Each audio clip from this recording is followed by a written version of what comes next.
అందరికీ నా హృదయపూర్వక నమస్కారాలు. ఒక 2 రోజుల క్రితం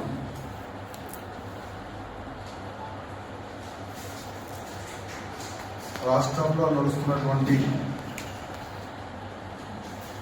కాళేశ్వరం చర్చ మీద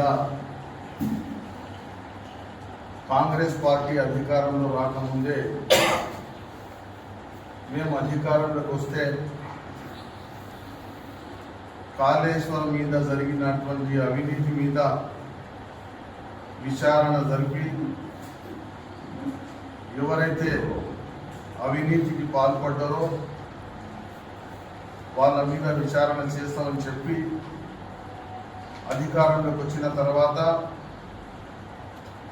రాష్ట్ర ముఖ్యమంత్రి వారు కాళేశ్వరం మీద సుప్రీంకోర్టు రిటైర్డ్ జడ్జి తోని కమిషన్ వేసి విచారణ చేయడం జరిగింది. ఆ విచారణ మీద ప్రభుత్వం చర్యలు తీసుకోవాలి, కానీ అందరితో చర్చించిన తర్వాతనే చర్యలు తీసుకోవాలనే ఉద్దేశంతో ప్రత్యేక అసెంబ్లీ పెట్టి అసెంబ్లీలో చర్చ జరిపిన తర్వాత కాళేశ్వరం మీద సిబిఐకి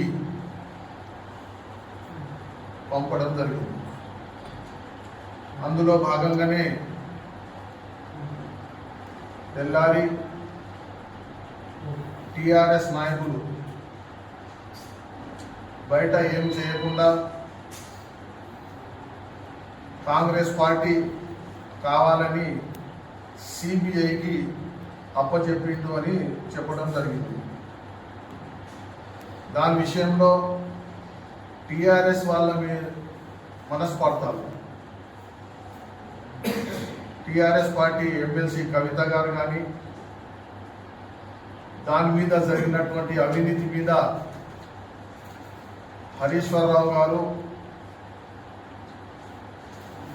మాజీ ఎంపీ రాజ్యసభ సభ్యులు సంతోష్ గారి మీద వీళ్ళు అవినీతికి పాల్పడ్డారు, వీళ్ళు అవినీతి కొండలు అని కవిత గారు చెప్పిన తర్వాత వీళ్ళిద్దరు కలిసి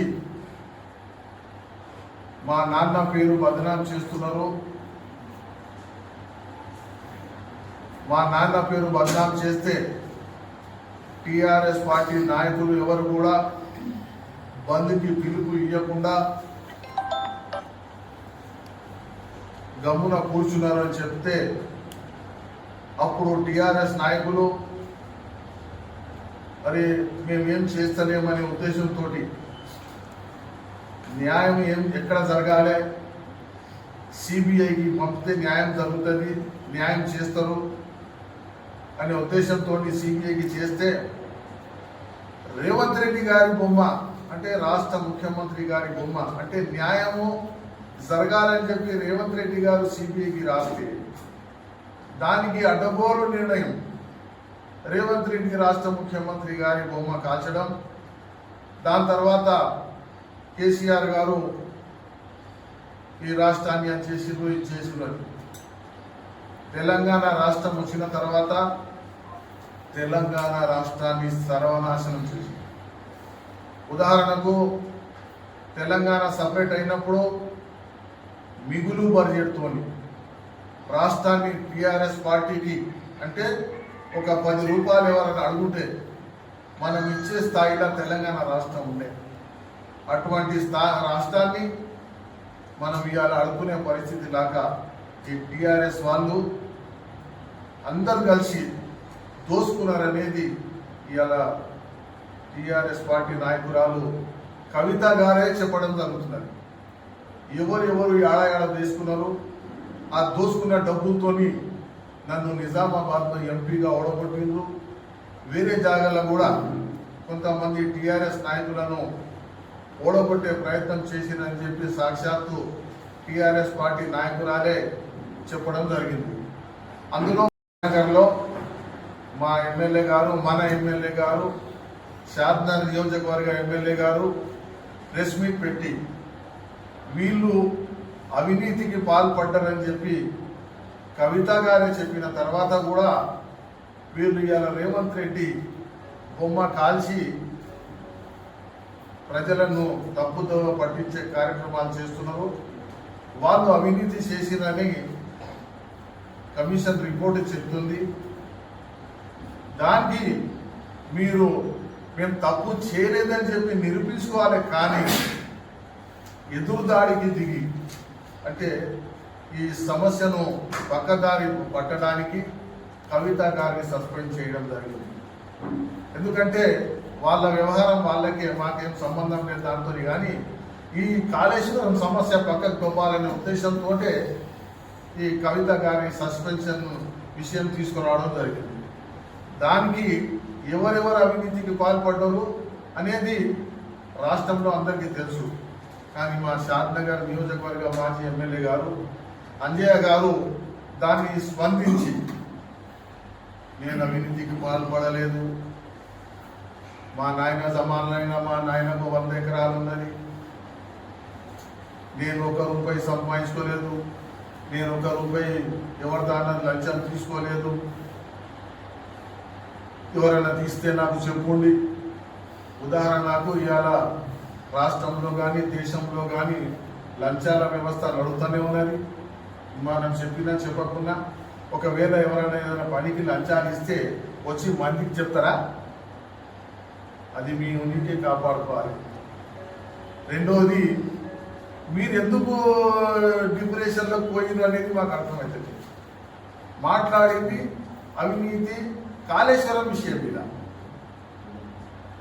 మాట్లాడితే మీరు నా భూమి ఎంత, మా నాయన ఇంత ఉంటే, మా కొడుకు ఇంత ఉంటే, నేనేం సంపాదించుకోలేదు, మా కొడుకులు బేరం చేసి సంపాదించుకున్నారు, మా నాయనకు 100 ఎకరాలు ఉంటే, ఓకే మీ నాయనకు 100 ఎకరాలు ఉంటే సీలింగ్ ల్యాండ్లో పోవాలి కదా.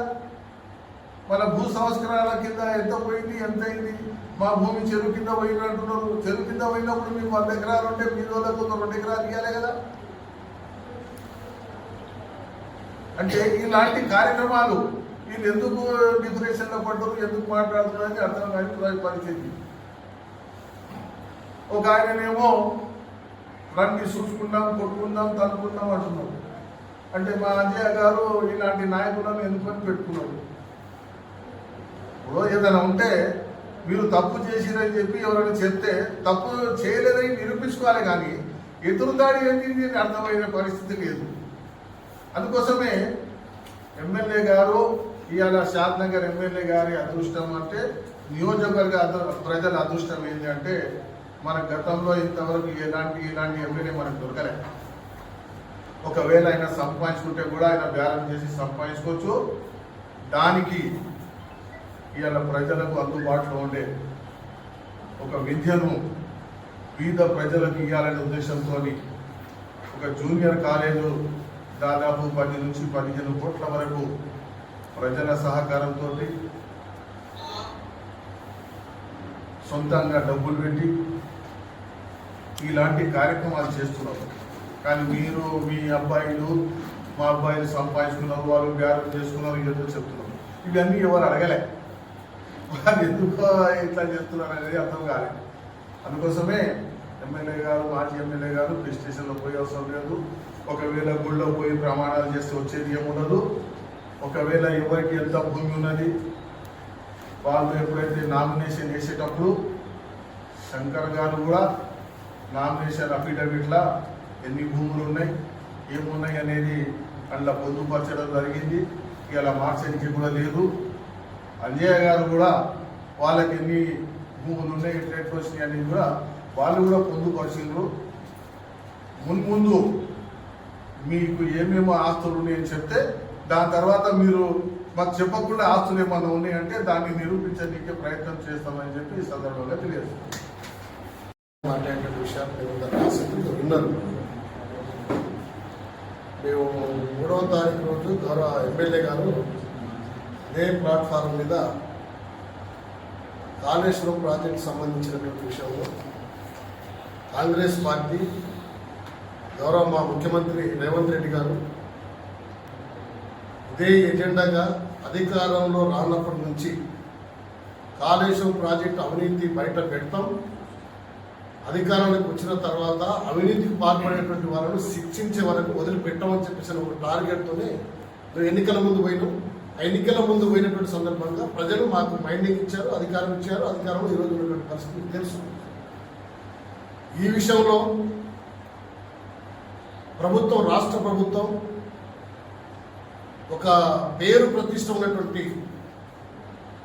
న్యాయమూర్తి, హైకోర్టు రిటైర్డ్ సుప్రీంకోర్టు రిటైర్డ్ జడ్జిగా పనిచేసినటువంటి జోషి గారితో కమిటీ వేసినటువంటి పరిస్థితి తెలుసు.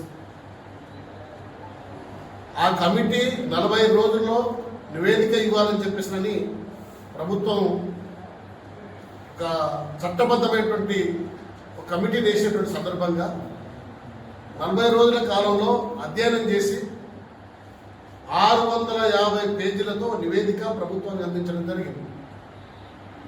ఇందులో కాళేశ్వరం ప్రాజెక్టు వ్యయం ఎట్ట పెంచిండ్రు, వాస్తవంగా కాళేశ్వరం ప్రాజెక్టు సంబంధించినటువంటి ఎక్కడ ఏ ప్రాంతంలో కట్టాలి, ఎంత వ్యయంతో కట్టాలి, ఎంత వ్యయం వరకు వచ్చింది అనే డీటెయిల్స్ దాంట్లో ఉంది. మేము చాలా పదే మీ దృష్టిలో తీసుకురావడం జరిగింది.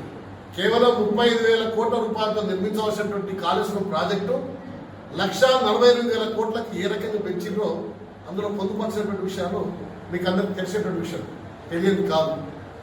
ఈ విషయంలో ఇదే టీఆర్ఎస్ పార్టీ నాయకులు సొంతంగా కమిటీని నియమించి ఈ ప్రభుత్వం లేదు రేవంత్ రెడ్డి గారు కక్ష సాధింపుతో ఒక కమిటీని వేసి వాళ్ళను శిక్షించాలనే ఉద్దేశంతో ఈ కమిటీ వేసిందని చెప్పేసి విమర్శ చేసింది. ఈ రిపోర్టు పరిశీలన చేసిన తర్వాత, నిపుణులతో చర్చించిన తర్వాత, న్యాయ నిపుణులతో పరిశీలన చేసిన తర్వాత ఈ నిన్న మనం ఎందుకు వేసుకోవాలి, స్వచ్ఛందంగా ఇవాళ ఒక సంస్థ సిబిఐ సంస్థ ఉంది కదా, కాబట్టి నిండు అసెంబ్లీలో చర్చించి నిండు అసెంబ్లీలో తీర్మానం చేసి సిబిఐకి ఈ రిపోర్ట్ పంపించడం జరిగింది. ఈ అవినీతి అనేటువంటి దాన్ని మేము యాక్షన్ తీసుకుంటే వ్యక్తిగత కక్షలకు, పార్టీ పరంగా కక్షలకు దారితీసే అవకాశం ఉంది కాబట్టి సిబిఐకి ఈ సంస్థకు అప్పచెప్పడం జరిగింది. ఇది ప్రత్యేక ఒక అసెంబ్లీలో చర్చించి ఆమోదంతో సిబిఐకి ఇచ్చినటువంటి మాట మీకు తెలుసు. ఈ సిబిఐకి ఈ రిపోర్ట్ ఇవ్వగానే మరుసటి రోజే అదే పార్టీలో ఎమ్మెల్సీగా ఉన్నటువంటి ఆవిడ, లిక్కర్ రాణిగా దేశంలోనే పేరుగాంచినటువంటి ఆవిడ, ఏ కాళేశ్వరం ప్రాజెక్టు అవినీతి కుప్పకొండాలో ఎత్తుకుపోయిందని చెప్పేసి అనుకున్నటువంటి వాళ్ళ బిడ్డనే నిజమే కాళేశ్వరం ప్రాజెక్టు అవినీతి జరిగింది, దీని కారకులు హరీష్ సంతోష్ అని చెప్పేసి కుండ బద్దలు కొట్టేట్టు మాట్లాడింది. ఈ అవినీతి చేసింది వాళ్ళు, మా నాయనకు ఈ అవినీతి చుట్టుకున్నది, మా నాయన మోసం చేయడానికి ప్రయత్నం చేస్తున్నారు వీళ్ళని చెప్పేసి ఆవిడ చెప్పింది. ఈ విషయంలో ఇంకా కొద్దిగా ముందుకు పోతే అసలు మా ఫోన్ ట్యాపింగ్ చేసిందే హరీష్, తర్వాత సంతోష్ రావు అని చెప్పేసి కూడా చెప్పినాను. ఈ విషయంలో ఎమ్మెల్యే గారు చెప్పినటువంటి మాట ఏంటిది, మేము చెప్పింది కాదు, ఆ ప్రభుత్వంలో ఒకనొక వెలుగు కలిగినటువంటి ఆవిడే చెప్పింది. ఇప్పుడు కానీ సిగ్గు తెచ్చుకోండి, అవినీతికి మొత్తం రాష్ట్రాన్ని అవినీతి పాలు చేసేటువంటి నాయకులు మీరని చెప్పి ఇక్కడ ప్రెస్ మీట్లో మాట్లాడి శుద్ధ పూసలాగా ఈ పదం కూడా వాడిండు. మేము చెప్పి శుద్ధ పూసలాగా శ్రీలంక నీతిలో మాట్లాడే పద్ధతిలో ఎందుకు మీరు వ్యవహరిస్తున్నారు అని దిష్టి కాల్చే సందర్భం చెప్పిన మాట నిజం. దేని గురించి చెప్పిండు, రాష్ట్రంలో అవినీతి జరిగితే అవినీతి అనేటువంటి విషయాన్ని సిబిఐకి అప్పచెప్తే, సిబిఐకి అప్పచెప్పినటువంటి సందర్భంగా అంటే అవినీతి జరగవలసిందని కోరుకుంటున్నారా మీరు, లేదు అవినీతి జరగలేదని చెప్పి చెప్తున్నారా మీరు? ఏది సందర్భం సమయం లేకుండా ధర్నాలు చేసుకోవచ్చు. మీలాగా ధర్నా చౌక్ను ఎత్తేసినటువంటి పార్టీ మాది కాదు. మీలాగా ఎవరైనా మాట్లాడక ముందే రాజా లాంటి మినిస్టర్లను బర్తరఫ్ చేసేటువంటి పార్టీ మాది కాదు. ప్రజా క్షేత్రంలో స్వచ్ఛందంగా తన అభిప్రాయాలు చెప్పుకునేటువంటి స్వేచ్ఛ ఇచ్చేటువంటి పార్టీ మాది. అట్లాంటి విషయంలో మీరు ధర్నా చేసుకుని పోయేది ఏమీ లేదు. కానీ అవినీతి విషయంలో చెప్పినటువంటి మాట ఇక్కడ మీ ముందే ఎమ్మెల్యే గారు మాట్లాడారు. దాన్ని ఈరోజు కవిత గారు చెప్పినటువంటి విషయాన్ని కానీ మిగతా విషయంలో దిష్టి బొమ్మ కాల్చినటువంటి సందర్భంగా మేము చెప్పినటువంటి విషయం ఏంటంటే, వారు చెప్పుకొచ్చి నిన్న నేను పటేల్ పట్టువారిగా పనిచేసిన, నేను జెడ్పీటీసీగా పనిచేసిన, 3 సార్లు ఎమ్మెల్యేలకు పోటీ చేసిన, 10 సార్లు ఎమ్మెల్యేగా ఉన్నా, ఏ ఒక్కరి దగ్గర కూడా అవినీతి రూపాయి తీసుకోలేదు. తీసుకున్నాడు ఏమని చెప్పింది నీకు? మా ఎమ్మెల్యే చెప్పలేదే. నెంబర్ 1. రెండో విషయం, మా నాయనకే 100 ఎకరాల భూమి ఉన్నది. నువ్వు పటేల్ పట్టువారు చేసినటువంటి సంస్కృతి ఉన్నటువంటి నీకు, జెడ్పీటీసీ ఎంపీపీగా చేసినటువంటి నీకు 100 ఎకరాల భూమి ఉన్నటువంటి తర్వాత ఆ రోజు ప్రభుత్వం, అదే కాంగ్రెస్ పార్టీ ప్రభుత్వం భూ సంస్కరణ చట్టం తీసుకొస్తే, భూ సంస్కరణ చట్టంలో 100,000 ఎకరాల భూమి ఉన్నటువంటి వాళ్ళు స్వచ్ఛందంగా పేదవాళ్ళకు పంచాలని చెప్పేసిన భూ సంస్కరణ చట్టాన్ని అమలు చేయాల్సినటువంటి బాధ్యత మీద ఉంది కదా. నువ్వు ఎందుకు పంచలేదు మరా? నువ్వు ఎందుకు పంచలేదు అంటున్నాను నేను ఈ సందర్భంగా. ఇంకో మాట కూడా చెప్తున్నాను, ఆయన చెప్పాడు మేము ఎవరి దగ్గర ఒక భూమి కూడా గుంజుకోలేదని చెప్పేసి. వాస్తవాలు బయటకు వస్తాయి త్వరలోనే. ఎవరు భూములు ఎవరు గుంజుకున్నారు, ఎవరెవరు ఎట్లా లాక్కున్నారు, ఏ పద్ధతిలో ఎవరు సంపాదించుకున్నారు, వారు వివరణ ఇచ్చుకున్నారు. ఆ జోలికి మేము పోను. మా కొడుకు వ్యాపారం హైదరాబాద్లో చేసిన సందర్భంగా, మీ కొడుకు వ్యాపారం ఎక్కడ చేసినా మేము అడగలేదు. మీ కొడుకు వ్యాపారంతో ఎట్లా వచ్చిందని చెప్పేసి మేము అడగలేదు. మీ కొడుకు ఎంపీపీ చేసే సందర్భంగా అధికారాన్ని ఏ రకమైనటువంటి మభ్య పెట్టలేదని మేము అడగలేదు. మీ కొడుకు అధికారంలో ఉన్నటువంటి సందర్భంగా ఎవరెవరితోనో ఎంత తప్పుడు పద్ధతిలో ప్రభుత్వ అధికారాన్ని ఉపయోగించుకొని పోలీసులను అక్రమ కేసులు పెట్టించడం మేము అడగలేదు. మేము అడిగినటువంటి పరిస్థితి మేము ఎక్కడ కూడా మేము చెప్పలేదు. మీ చిన్న కొడుకుకి ఎంత ఆస్తుంది, పెద్ద కొడుకు ఎంత సంపాదించడం చెప్పి అసలే మాట్లాడలేదు. ఇవల్ల ఏం మాట్లాడకుండా నేను అఫిడేవిట్లో పెట్టినా కాబట్టి మా ఎమ్మెల్యే గారి గురించి మాట్లాడుతూ, లేదు మన భవనంలో గుడి కాడ పోయి ప్రమాణం చేద్దామా, రామేశ్వరం దగ్గర పోయి ప్రమాణం చేద్దామా, ఈ సందర్భం మాత్రం ఒక మాట నేను చెప్పదలుచుకున్నాను. ఈ విషయంలో మాట నేను చెప్పదలుచుకున్నాను. శంకర్ అనే ఎమ్మెల్యే గారు ఇప్పుడు కాదు, అప్పుడు కాదు, ఎప్పుడైనా సరే అవినీతికి పాల్పడ్డాడు, పేదలను మోసం చేసిండు, పేదల భూములు గుంజుకున్నాడు. ఈ నియోజకవర్గంలో ఇట్లాంటి మోసం చేసినటువంటి నాయకుడిని నువ్వు నిరూపిస్తే చలో కమాన్, ఏ దేవుని దగ్గర పోదామా, ఏ గుడిలో చూడదామా, ఏ రకమైనటువంటి ప్రయత్నం చేద్దామా, దానికి కాంగ్రెస్ పార్టీగా నియోజకవర్గ స్థాయిలో నాయకులు మేము సిద్ధం.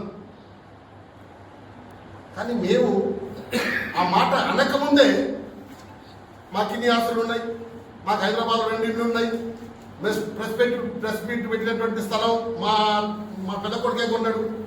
మేము అడగలేదు ఆయన, మేము అడగలే. నీ మీద మాకు గౌరవం ఉంది, నువ్వు మంచి నాయకులు తెలుసు మాకు, మేమేం అనలే. మేము నీకు చెప్తే అప్పుడు వివరణ ఇద్దు కానీ ఆ వివరణ ఇచ్చిన సందర్భంగా యువకులే ఇచ్చేసినాం.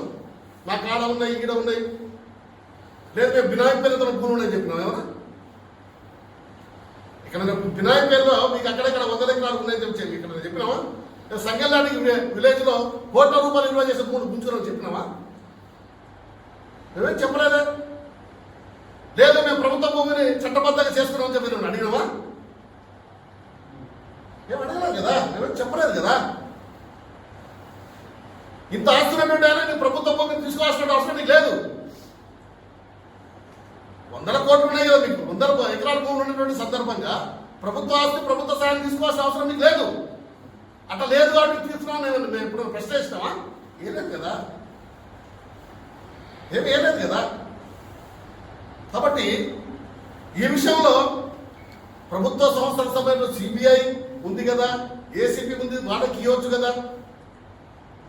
మీ ప్రభుత్వం లాగా మీరు ఎమ్మెల్యే ఉన్నప్పుడు మీ ప్రభుత్వమే తెలంగాణ రాష్ట్రంలో సిబిఐ సంస్థ రాకూడదని చెప్పేసి నిషేధించినటువంటి పరిస్థితి మేము చేయలేదు. కానీ ఇవాళ సిబిఐ సంస్థకి ఇవ్వాలని మీరు చెప్తున్నారు. మేము సిబిఐ కావాలిస్తున్నాం, ఏసీబీ కావాలిస్తున్నాం.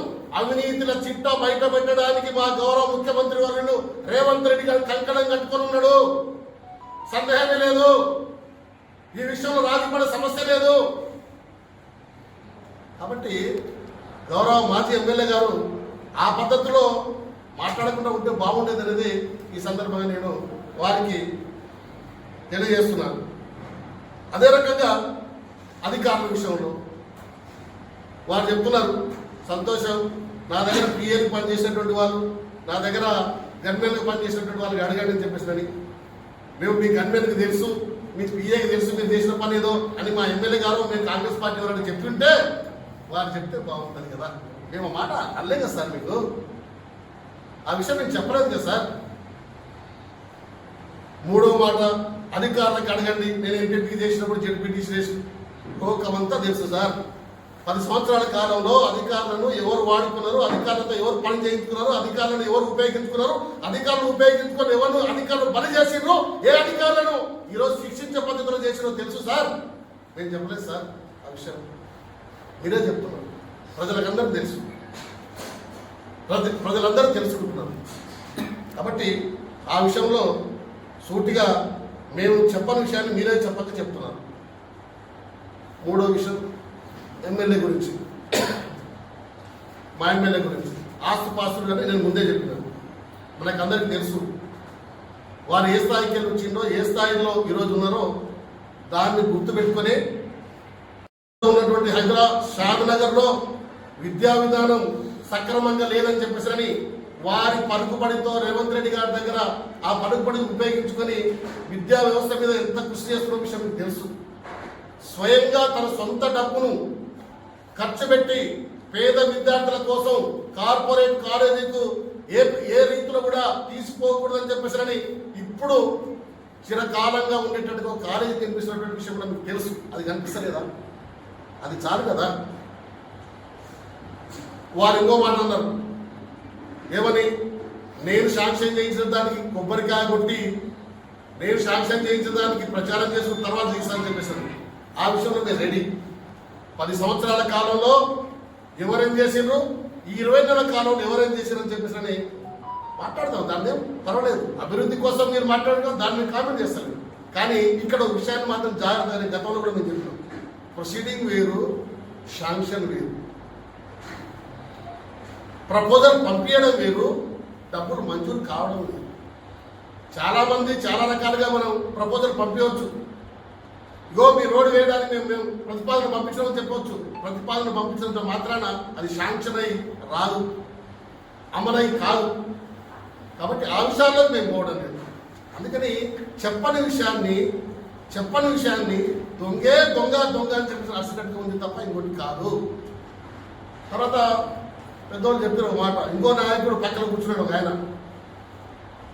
పోయినసారి మాట్లాడేటువంటి మాట ఏం మాట్లాడిందంటే, ఫోన్ ట్యాబర్ విషయంలో ఎవరో ఆయన మాట్లాడి బట్టలు తీసుకొడతామని చెప్పేసి అటువంటి భాష మాట్లాడేటోళ్ళను చూసుకుందామా. అదే మన చౌరస్తాలోకి వచ్చేసి ఏదో జూదం అన్నాడు ఆయన, పదం ఏదో మీరే రాసేది, ఏమంటారు ఏం జూదం అది, మీరు మొక్కొచ్చి పోయినటువంటి వాళ్ళు ఏదో జూదం అంటే రాజకీయ నాయకులు రాజకీయం చేయడానికి ఉన్నాడా, లేకపోతే కట్టాలు తీసుకొని రోడ్డు మీద ఫైటింగ్ చేయడానికి ఉన్నారో ఏమో తెలియదు. కాబట్టి గౌరవనీయులు ఎమ్మెల్యే గారు అటువంటి వాళ్ళని పెట్టుకొని ఈ రెచ్చగొట్టే మాటలు వాళ్ళు మాట్లాడుతున్నారు, భాష గురించి మాట్లాడుతున్నారు. ఈరోజు తెలంగాణ రాష్ట్రం వచ్చిన తర్వాతనే తెలంగాణ యాస భాష అని చెప్పేసి బూతుల పురాణం రాజకీయ నాయకులు నేర్పిందా వీళ్ళు. కాబట్టి ఆ రకమైనటువంటి పద్ధతిలో మేము కాదు, యువ నాయకుల గురించి మాట్లాడుతున్నారు.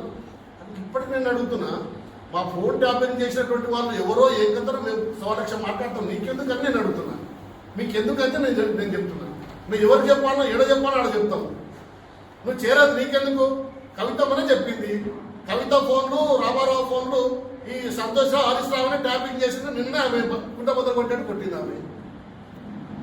ఆ విషయంలో మా విచారణ మా తెలియక ముందు ఎవరో చేసిన మా ఫోన్ అని చెప్పి మీరు చెప్పడం లేదు. మీకు ధైర్యం కూడా చెప్పండి. ధైర్యం ఉంది కాబట్టి ఫోన్ ట్యాపింగ్ జరిగిందని చెప్పినాం. ధైర్యం ఉంది కాబట్టి ఏ అధికారులకు చెప్పాలో అధికారులకు చెప్పినాం. కాబట్టి రెచ్చగొట్టే మాటలు దయచేసి మీ పక్కన ఉన్నటువంటి వాళ్ళు రెచ్చగొట్టే మాటలు మాట్లాడటం మాత్రాన మీరు నీతిమంతులు కాదు. అందుకని ఈ విషయాల్లో సూటిగా కాంగ్రెస్ పార్టీ పక్షాన మేము చెప్పినటువంటి రాజకీయ విషయాలు, రాజకీయ విమర్శలు, రాజకీయంగా ఒకరినొకరు ఏ పద్ధతిలో చేసుకోవాలో పద్ధతి ప్రకారంగా మాట్లాడే విషయంలో కానీ వ్యవహార శైలి విషయంలో కానీ మేము దాన్ని కట్టుబడి ఉంటాం. మా పార్టీకి మాకు మేము సీనియారిటీ కూడా రాజకీయంలో మా పార్టీకి 150 సంవత్సరాల చరిత్ర మాకుంది. కాబట్టి మీ కుటుంబంలో జరుగుతున్నటువంటి కుటుంబ వ్యవహారాలు చక్కదిద్దుకోక ఈ రోజు జరుగుతున్నటువంటి పరిణామాలు చూస్తుంటే తెలంగాణ రాష్ట్రంలో 10 సంవత్సరాల కాలంలో ఏ రకంగా గెట్లు పెట్టుకొని దోచుకున్నారో ఒకటొకటి బయటకు వస్తా ఉన్నది. ఈరోజు మీరు పేపర్లో చూస్తే పద్మాదేవేంద్ర రెడ్డి గారు ఆమె చెప్తా ఉంది, లేదు కేసీఆర్కి చెడ్డ పేరు వచ్చిందే కవితతో అని చెప్పేసింది. ఇన్ని రోజులు ఎక్కడ పోయినావు తల్లి?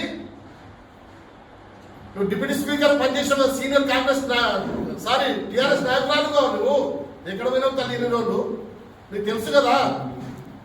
మరి తెలిసినప్పుడు ఎందుకు ఏళ్ళు చెప్తున్నావు? ఎందుకు ఆమె మీ విషయాలు మొత్తం మీ నాయకులు బండారం బయట పెడితే ఆమె బండారం మీరు బయట పెడుతుంది. కాబట్టి ఈ విషయంలో అవినీతి పనులు రాష్ట్రాన్ని దోచుకున్నది, ఎవరెవరు ఏ రకమైనటువంటి పద్ధతిలో భూములు సంపాదించుకున్నది త్వరలోనే బయటకు వస్తాయి సోదరా. ఎందుకు మీరు ఉరుకుపాటు?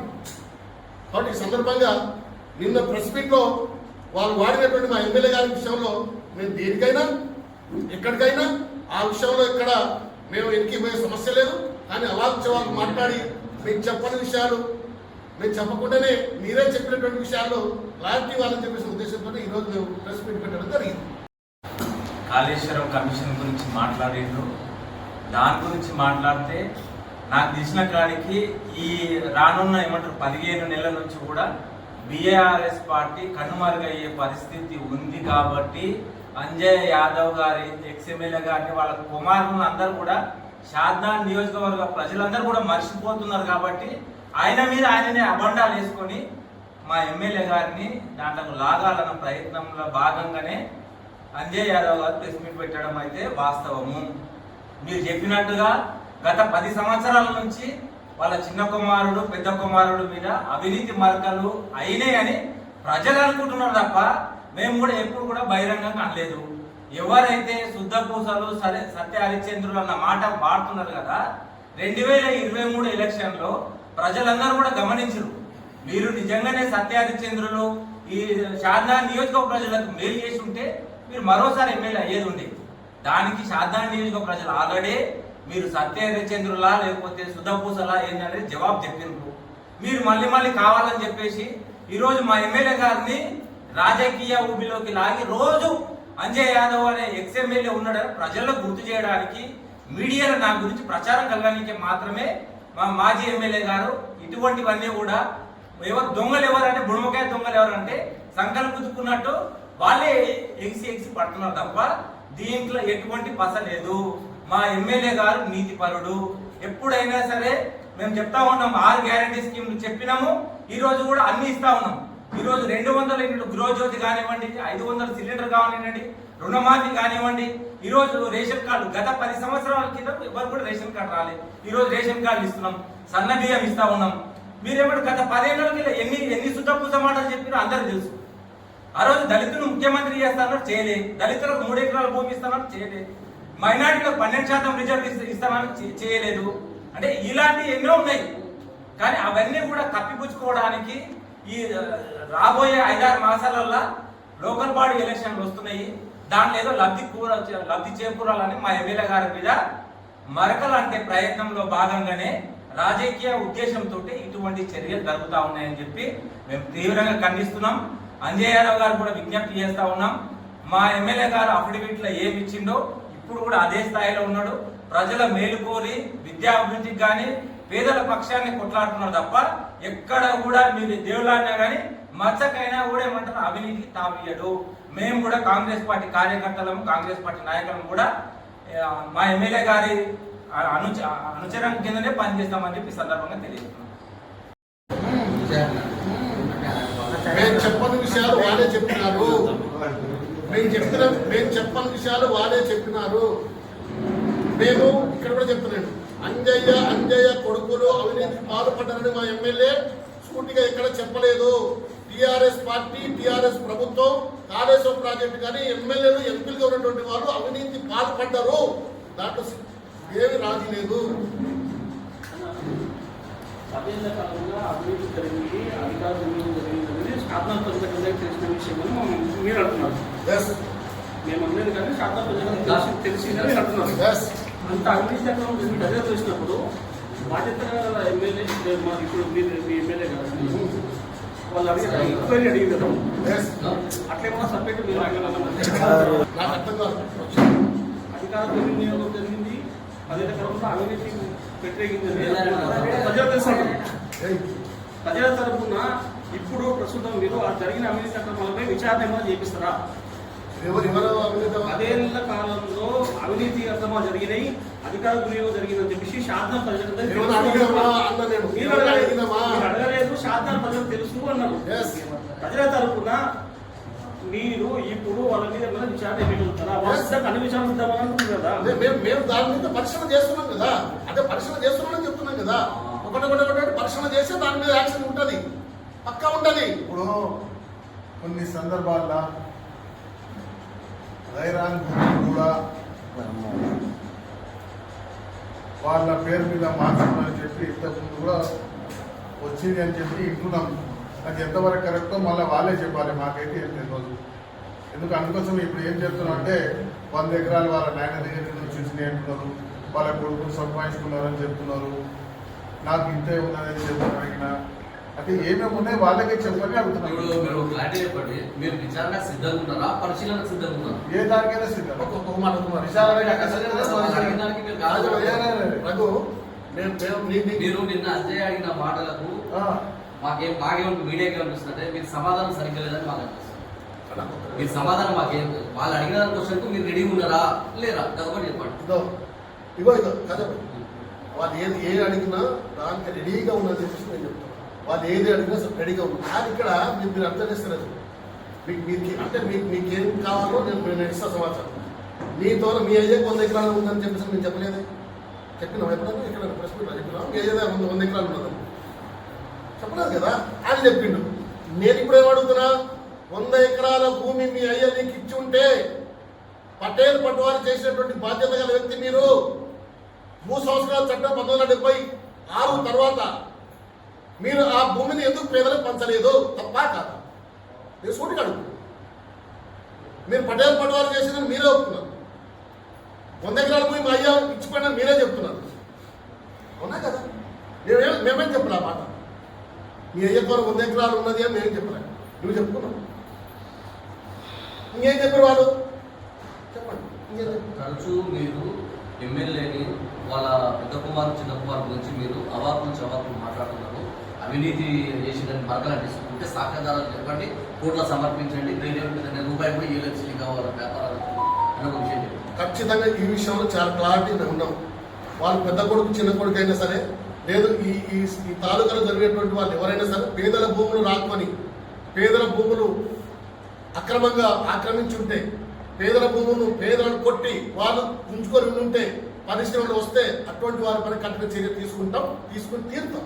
మేము తప్పు చేయలేదు, మేము తప్పు చేయలేదు కాబట్టి మేము బయటతో చెప్తున్నాము. అధికారం వాళ్ళ దగ్గర ఉందా, ఎంక్వైరీ కమిషన్ ఏమని అడుగుతున్నారు వాళ్ళు. దానికి సమయం కావాలి సోదరా, సమయం కావాలి. ప్రభుత్వం మాదే ఉంది, ఒక మాట కదా. మన 10 సంవత్సరాల ప్రభుత్వం మీదే ఉంది. మన శంకరయ్య గారు ఇక్కడ భూమి అక్కడ భూమి ఇక్కడ భూమి అన్నారు. మన శంకరయ్య గారు ఎందుకంటే చట్టపరంగా వాళ్ళు ఏం చర్య తీసుకోలేదు? 10 సంవత్సరాలు వాళ్ళు ఎమ్మెల్యేగా ఉన్నారు కదా, ప్రభుత్వం వాళ్ళు ఉంది కదా. మా ఎమ్మెల్యే గారి మీద ఆరోపణ చేసినారు కదా, మన 10 సంవత్సరాలు మీరేం చేసింది? ఎందుకు చేయలేదు? మేమైనా ధైర్యంగా చెప్తున్నాం, మీరు ఎప్పుడు చెప్పలేదే, ఇప్పుడు చెప్తున్నారు కదా. ఇప్పుడు మేము చెప్తున్నాం, ఇప్పుడు చెప్తున్నాం. సమయం మాకుంది. ఇంకా ఈ సమయంలో ఎవరు భాగోత్వాలు ఎవరు బండారం బయట పెడతాం సరైన సాక్ష్యాధారాలతోటి.